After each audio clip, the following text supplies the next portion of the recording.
I'm Renee Richel, the founder and president of One True Match. I'm here to help you find and cultivate the love of your life. For over a decade, I've dedicated my life to the importance, purpose, and dynamic of human relationships. My team and I are disciplined by faith, love, and integrity to help our clients find the quality relationship they've always dreamt of.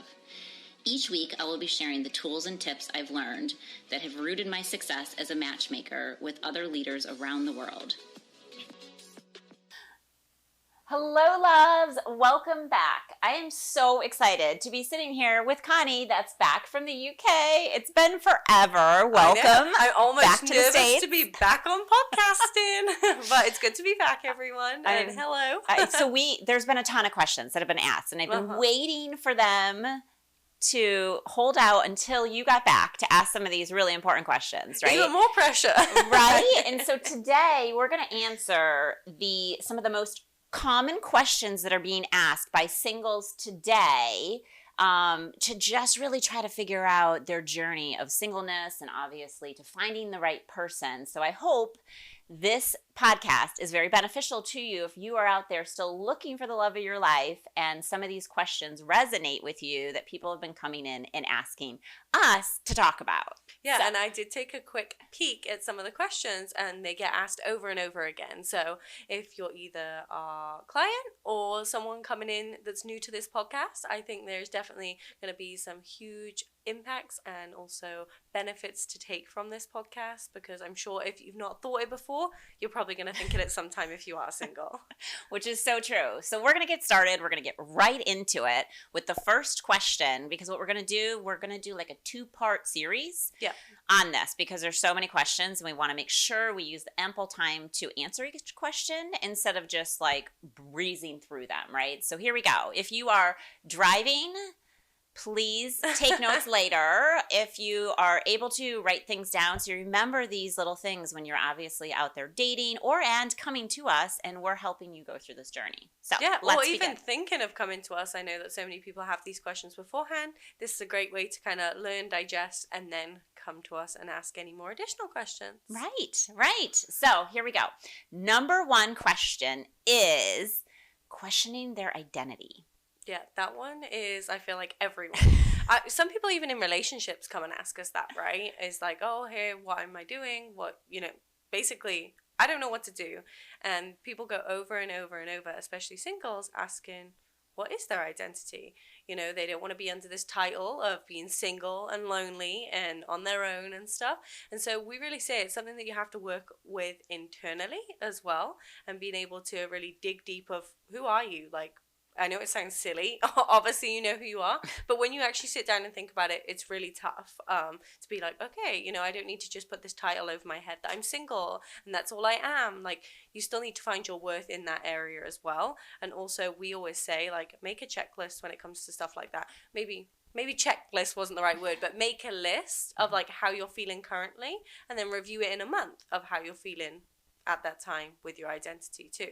Right. And I think, the number 1 question we get asked is obviously, can you match us? Who's that person?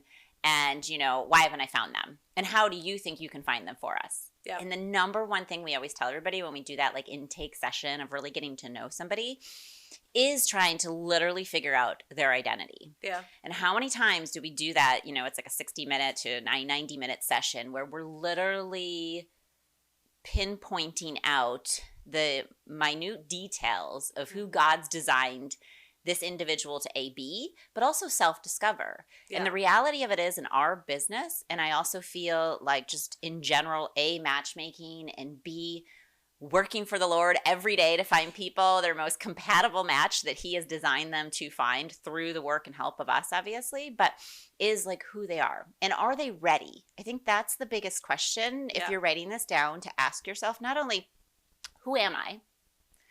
Truly, like, not just your CV. And some of you may have heard the story before that I say when I started this practice almost 15 years ago, just in the fascination of trying to understand marriage and relationships, there was a lady, she is my guardian angel in heaven now, who literally I met at a church event and we just really instantly connected, and she wanted me to read all these books, which is funny because now I do this with clients, make them read all these books, but it's like so self-discovering when she asked me, "Who are you?" And I remember like the hardest question. I know. And I remember being so offended that I was like, well, and I rattled off my whole CV of all my accomplishments and things I've done and like who I believed myself to be. But the reality that I then had this like aha moment of like, well, first of all, I was like, well, of course I know that answer. Second of all, I was a little bit angry that she would even ask me that question. Like, who are you? Like, who are you to ask me who am I? Right? Yeah. But the truth is when I went even deeper to really discover that, it was like, wow. Like, who have I been that I truly am not, that I keep attracting the same type? And so if you don't know your own identity and you don't really spend time digging into what we do always with everybody as a needs and wants analysis, with obviously God in mind, prayerfully asking like, what is it, Lord, that you know I need and want, instead of praying for this ideal checklist, as we say, right, of person and down to like, oh, tall, dark, and handsome, or beautiful, athletic, and flowing like, you know, hair or whatever with like light colored eyes or things that men ask for or whatever, but where you're really identifying the characteristic traits, also the compatibility details to really be able to know, okay, what is it that I'm lacking in my life that somebody could help me be a better person on, that I also need to think about when it comes to like my identity. I have my shortfalls with this. I have my strengths. I have my weaknesses. Now, I don't want somebody to completely replace that because that'll drive me crazy. I'll feel like I fail all the time if I have somebody that's like 100% better in something that I'm not, right? Yeah, and it's also like knowing yourself in that area too. It's like when you go to say, who am I? You don't want to start, like you just mentioned, you don't want to start listing, oh, I've done this, I've done this, I've done that. And people tend to do that even when we send people out on dates or, you know, singles in general, even friends will come to me and be like, oh, I went out. And they'll say, oh, they ask me like, oh, tell me a little bit more about yourself. Oh, so I've done this and I've done that and I've done that. No, they actually want to know about you and who you are as a person. So learning your identity and who you are and to be able to talk to it is really powerful in the dating world. Instead of sitting there as a single and referring to all your accomplishments, like, yes, it's great that you might have done all these special things in life, or you might have owned multiple businesses or grown multiple, like whatever you've done, well done, like congratulations. But also that isn't going to make you any more attractive in the personality space. Like, is that absolutely sexy that you've done lots of cool things? 100%. But you know what? If you've got no personality to go with it and you don't know who you are yourself, then it really just doesn't balance it out. Yeah. And in the end, it'll be like you fall in love, someone falls in love with you for lust instead of love, if you don't know who you are and you also represent yourself. Which is so true. And then you come across braggadocious, right, as they say, gosh. And boastful and arrogant and all of these things if you're being so much about your accomplishments, because we all have strengths, we all have weaknesses, and we all have like pitfalls of situations that have happened. It's how you look at those scenarios and how you bounce back and become something better. But if you don't be real in your storytelling, especially when you're dating, right? Yes. Or in first, it begins with you, right? It begins with God.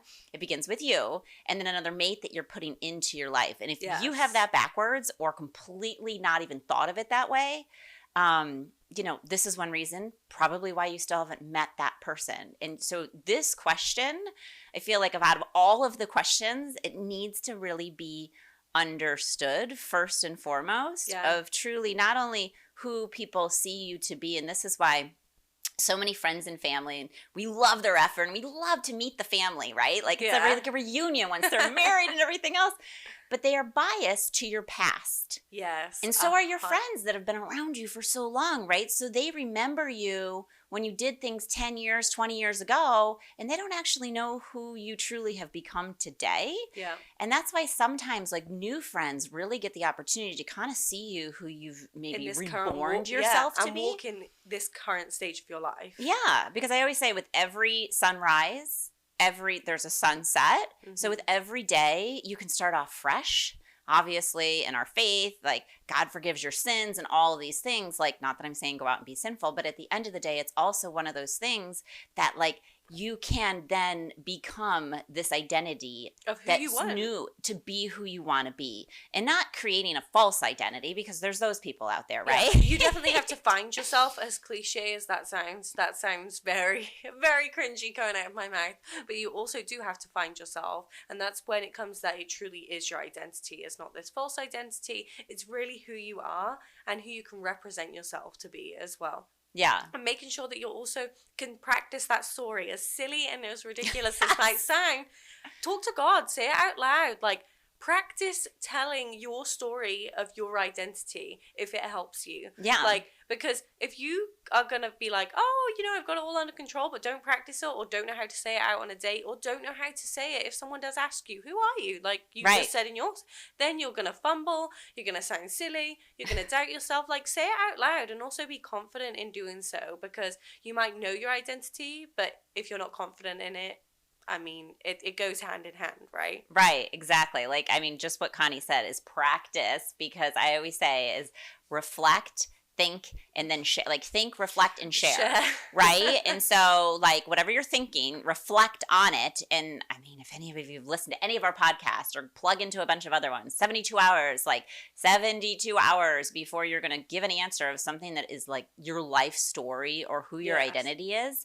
Because the thing that's going to happen through that process of your first 24 hours, heck, even the first 2 hours, if you were to write this answer down, who am I? Yeah.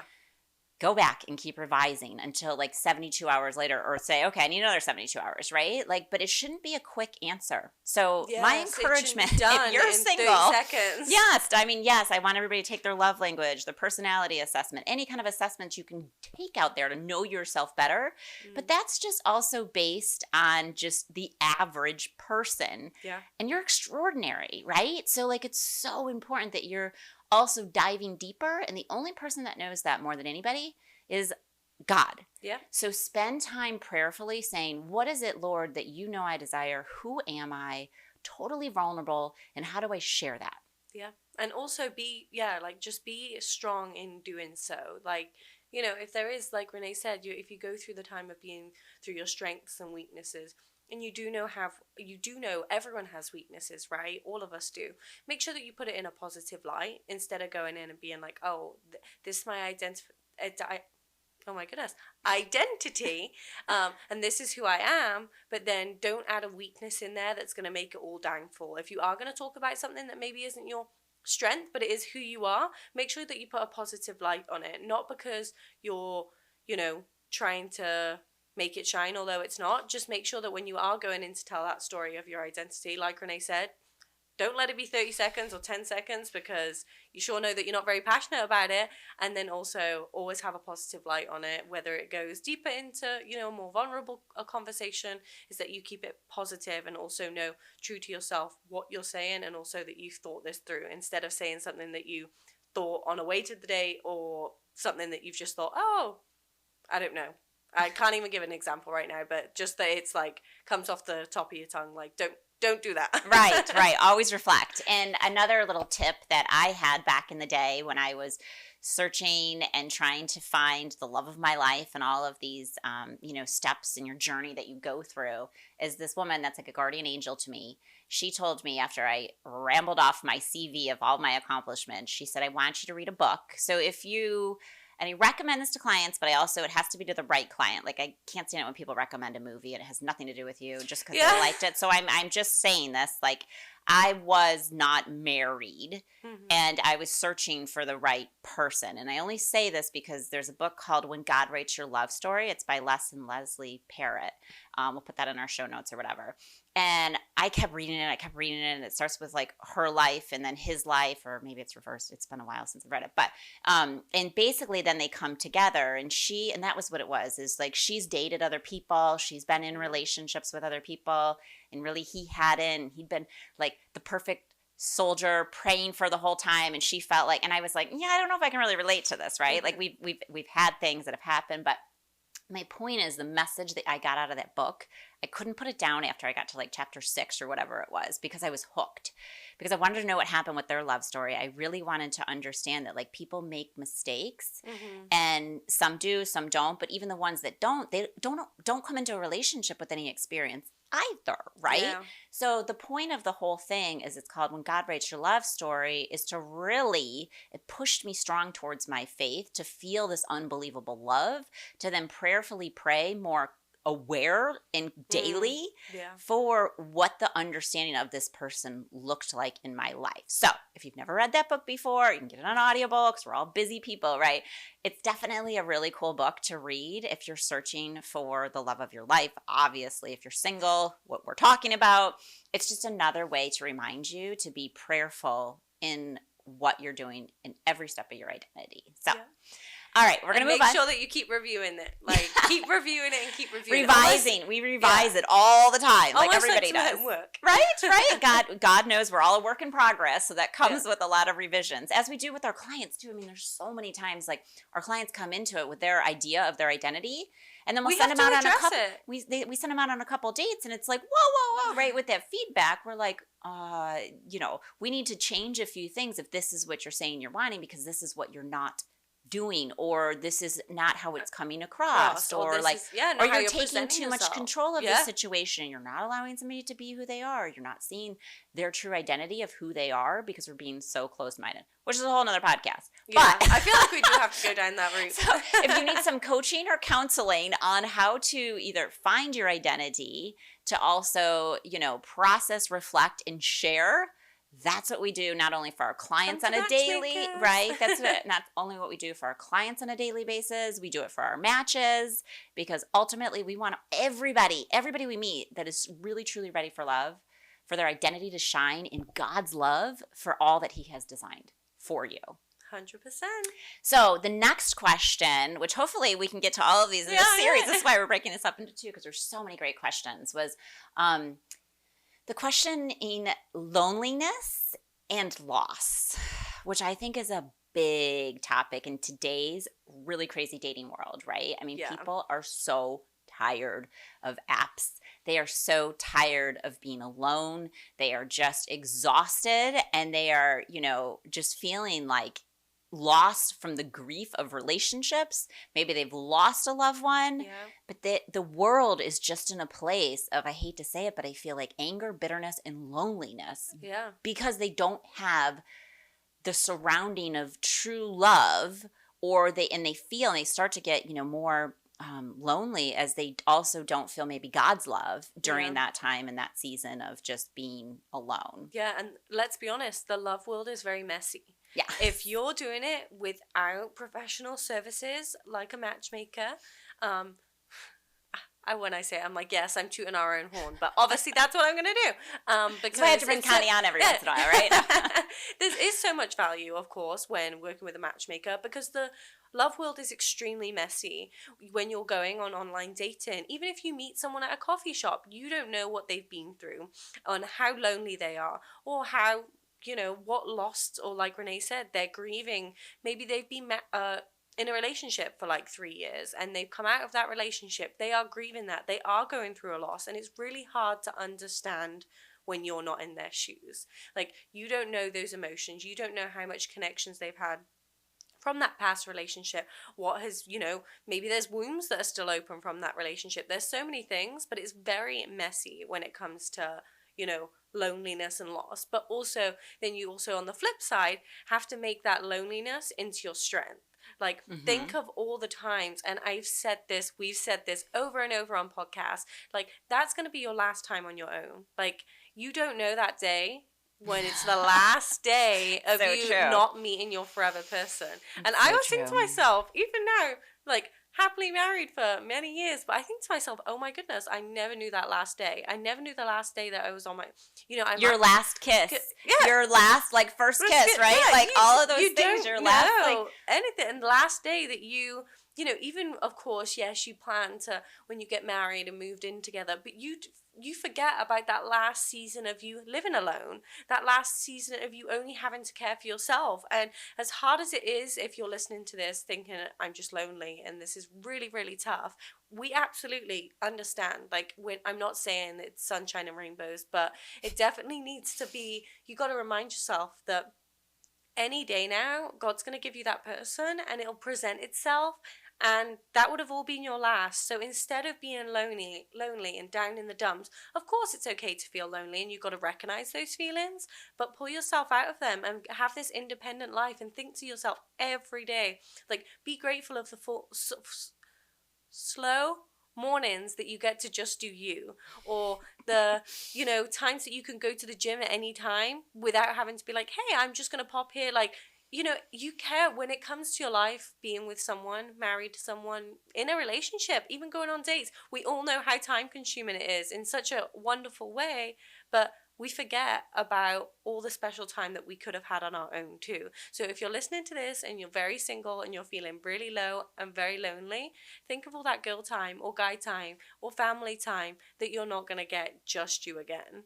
Amen. I mean, you I feel said like I went on a show. so perfectly. I can't even, but I'm to play off on that, right? And I so agree. Part of loneliness, like Connie was saying, is, because you don't have maybe as fast of a pace, or truly part of it is probably because you have friends around you that are in relationships, or you go to church and you see all these happy couples, and what you're doing, I always say, is letting Satan come in to like hit you when you're down or weak, to come in and be like, I'm going to show you all the things that you want. So you just go out and get into any terrible toxic relationship that you don't even know you're going to get into just because you're lonely. And I think part of the biggest problem that people have today, A, with apps, there's too many options. B, with the apps, because there's so many options, they then become lonely because everybody just has like, everybody does a first date and then that's it. Or maybe it's a second date. Like it's roulette. Is that what? Was that what it's called? Like the game where you just throw a number and it's like, oh, dice. Here. Like, I have never actually played it, so if anyone's listening, and don't judge me on that, but it's basically like that. It's like, oh, here, go on this, go with this. You literally just throwing everything in the air and guessing who you're going out on a date with. It's not actually quality. It's not. And then that's what creates that loneliness, because then maybe you're somebody that you've gone on, oh my gosh, over 100 first dates, right? Or like now second or third dates. But it's just, it literally gets to a point where you feel lonely because you've dated way too much and they haven't ever materialized into something. Or you feel lonely because you also know during this time of singleness, you're supposed to be waiting patiently. Well, here's the thing that we definitely will dive into, and one of the other questions is also to find the time to fill your time so you're not lonely. So one of the things that we talked about was, prioritizing, your list of your identity and things. And so the reality of it is, a busy person, I don't mean to say busy, because I always say like it's important to have productivity and purpose and passion in your life, right? Too. And not to just fill your calendar with something to fill it, because then you get burnt out and you're exhausted and everybody will take from you if you're doing that, right? But is to also fill your life of loneliness with involvement, maybe in a church or volunteering or doing something that it fills your tank of loneliness back up, and it puts you out there in an environment to connect with other individuals that are like-minded for a good cause. Because I can't tell you how much that fills up your love tank and how much more that gets you out there. And maybe you're not, maybe you're a little bit more introverted and you're not like this sociable person as much, or, you don't have a lot of experience with dating. It doesn't matter. The same person is going to have the same experience as long as they put 1,000% of their emotional and just like physical mindset into something to be able to have that integrity and also thought that this is going to be amazing, right? But if you go into something already feeling lonely, you don't really want to do something, the outcome is going to be just as sad as obviously the entrance into something. So it's so important. I mean, there's times where I'm exhausted, right? And, there's that phrase that you tell yourself, okay, this is going to be the best experience ever. And guess what? It is. It is. Why? Yeah. Why? It's because you put it out there to the universe and to God that you are going to make the most of any scenario. And if you're somebody that has gone through a loss, first of all, I mean, we work with a lot of widows. So, our hearts go out to you that go through that experience. Or if you've been in a relationship with somebody that has been years and years, and now it's been, obviously it's broken off, and now you're just like, oh my gosh, it was almost, I'd rather be in a relationship with somebody than that, even if it wasn't a good relationship, than be alone. I can't tell you when I finally, and I was always the one, I went in long-term relationships that were always around 7 years or whatever, and I'd go and get into the next relationship with the next relationship. The minute I finally hit pause and had this single period of time, and even being a matchmaker, I remember my whole team was like, I'm so ready to match you. I'm so ready now that I know what I know, I can do this right, and all these other things, is I can't tell you those 3.5 or whatever years of just really focusing on myself before going out there and dating. There was no better truth to my future when I was able to do that. And that's only because I truly found my identity. I got over feeling the loneliness. I don't have somebody. Yeah. I filled my life with friends, with church, with activities. And I truly couldn't have felt more love than I've ever felt in my entire life today. Yeah, and it gets you your foundation to then your relationship as well. Like, yes, did the exact same. Solid ground. It's when you stop wanting something, like, yes, of course you've got to want it and you've got to work for it. And same when it comes to relationship, you've got to make sure you're being proactive. Like, say for example, if it's using a matchmaker, you've got to go be proactive to make those steps in the right direction to finding the person. But in the meantime, you let someone else take over and you go ahead and enjoy your life. And so, yeah, same for me. As soon as I started traveling, living my best life, that's when Jeremy walked in my life. Most unexpected time of my whole entire life. And I know it's the same goes to you, same goes to so many people on our team. Be like, yeah, it's exactly when I least expected. And that's because you just let go, you let God handle it, and you just like enjoyed your what you can do right now. And instead of being constantly, and I don't know if jealous is the right word to use, maybe envy of like relationships is a good word to use, but you've got to be extremely careful doing that, because that's not your relationship. They're not you. You don't know what goes on in their relationship. It might look like sunshine and rainbows outside, but it definitely couldn't be, you're not in that relationship. So I wouldn't constantly be stuck on looking at other people's relationships and being like, I'm lonely, I'm lost, like whatever it may be. Like, just focus within yourself, and going back to the identity, really focus on things like that to make sure that you are ready for a relationship. Right. And I feel like you'll surprise yourself. You really will. And I mean, so many of our clients say all day long, and I think that's one of the questions that we are definitely going to ask is like, okay, well then if I'm supposed to just go out there and be patient, then do I feel, should I not be going on apps? Should I not hire a matchmaker and all those other things, which we will definitely dive into. Yeah. But at the end of the day, the reality of it is I think somebody gave the example is if you're trying to find a job, you're not just going to go out and apply for a bunch of jobs and be lost at sea, right? You're going to either get a recruiter, you're going to then start handing your resumes to people in person, make an impression to get there. And so like we tell everybody what we do as like ambassadors to God's mission to bring people the love of their life is truly to people come to us while they continue to live their life, and we bring them through God's power the right individual that God is like applauding them. Finally, they're truly ready to be in a relationship, in a marriage-minded environment because of the steps that they've done to prepare themselves to be ready. Yeah. And then through the safety and security, they've got that. Well. Yeah, totally true. And then what we're going to do is we're going on, obviously, longer than I know I always say. Everybody's like, okay, keep it short. But I think this is such an important topic, is also people are questioning work, like life balance, right? So, yeah. And we talk about this one a lot because it's so tough. It's so tough. So, of course, if you're single, I do have to say you have a lot more time to be able to manage work-life balance. However, I have also found, when we're interviewing tons and tons of people, I always tell all of my clients, and just even, candidates or matches for our clients are, clients are impressed with the work-life balance, but also the things that they have around their life. Mm-hmm. that they have going on, whether they're involved in charity events, whether they're like an entrepreneur of a company, or whether they're climbing up the corporate ladder, or they're like still in school to finish, like go towards whatever their mission is, which is great. The one question I can't keep expressing, are you ready truly for love? Because the truth of it is, part of work-life balance is also knowing like how well you can do at each part. And when you add a relationship into it as much as you want, you cannot chase your dreams and start a brand new relationship at the same time. One will likely fail. 100%. And people think that, no, I can do it. I can do it. Everyone comes to us and you can't. You have to choose which one you're going to invest your time.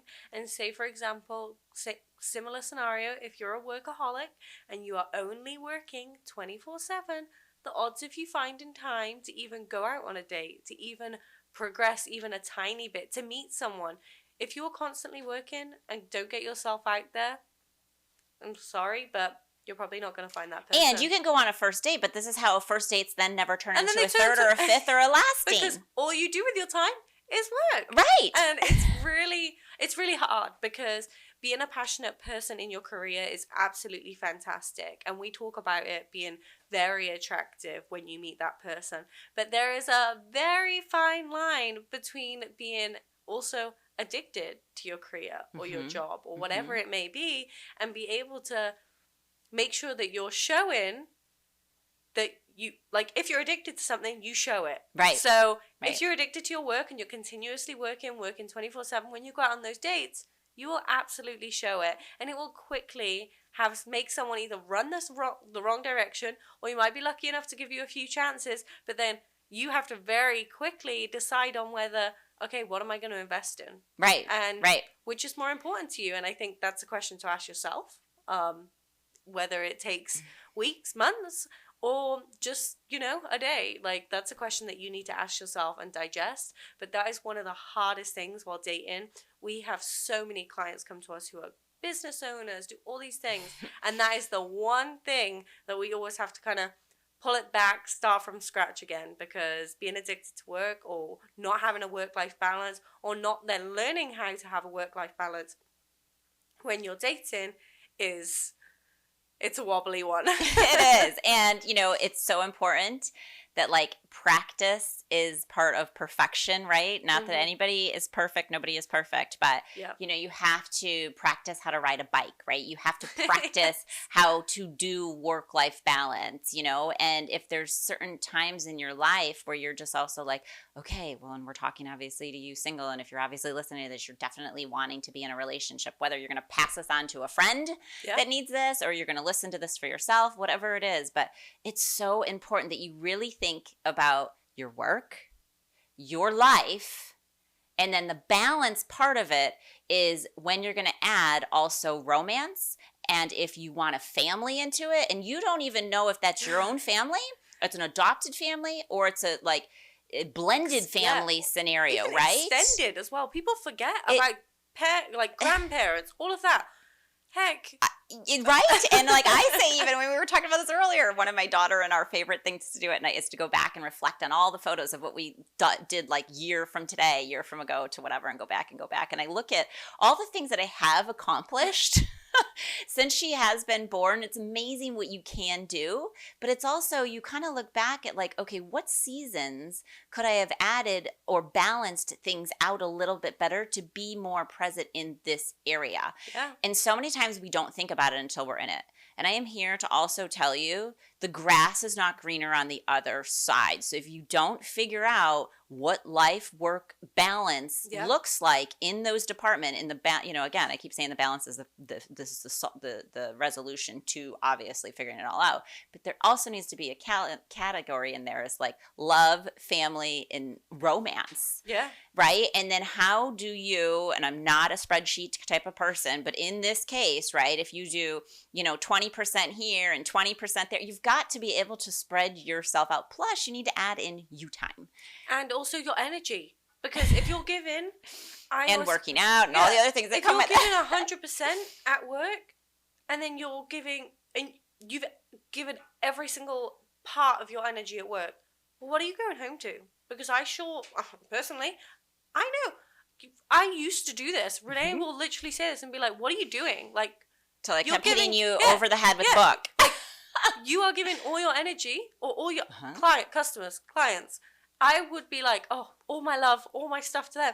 And then Jeremy would want to talk about stuff. I'm like, oh, man, not talking about it right now. Like, I've given it all to the clients today. And so thing is, we all go through a stage of doing it. But if you don't realize, okay, I'm going to give it all when I'm here, but I also need to save for my 2 hours after work or before bed on a weekday. And I think weekdays are the hardest days to do that work-life balance. So not only is it hard when you're married or dating, but it's really hard when you're single, because you can consume every second into work. And like we said, it's great. But it's also... And if you don't figure that out, that goes back to what we just talked about, is how you can get into this rut of loneliness too, because you're not doing anything that's also fulfilling joy in your life. So I don't want to turn this into a negative thing of any means, not saying you're doing any of these things. But if you're wondering some of these questions, obviously, that people are asking out there, this may be some of the things to think about when it comes to finding that right person. And not even finding the right person, that's actually the wrong priority, is being the right person first, so that then the right person can come into your life, because God knows you're truly ready on all levels of work-life balance and all of the details. And when you are passionate about your work and you love it so much, it gives you even more energy and purpose and more to share in your relationship. It's just it's all a big balancing act. And I think when you're single, that's the hard part, is balancing not to be lonely,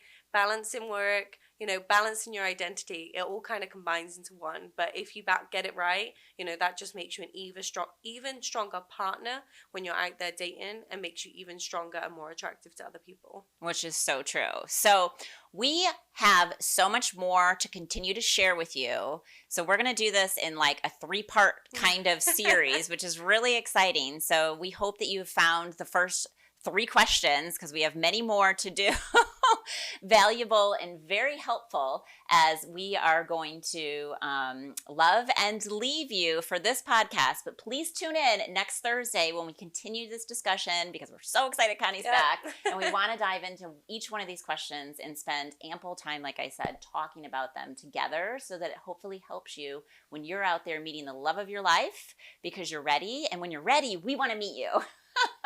I hope you have a blessed day, and we will talk more soon. Bye.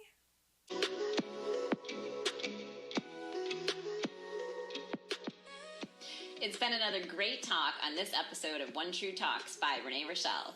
I look forward to our next chat. Please write in your questions and comments so I can be sure to talk about whatever it is you want to discuss in our next upcoming episode. Lots of love. God bless. XOXO.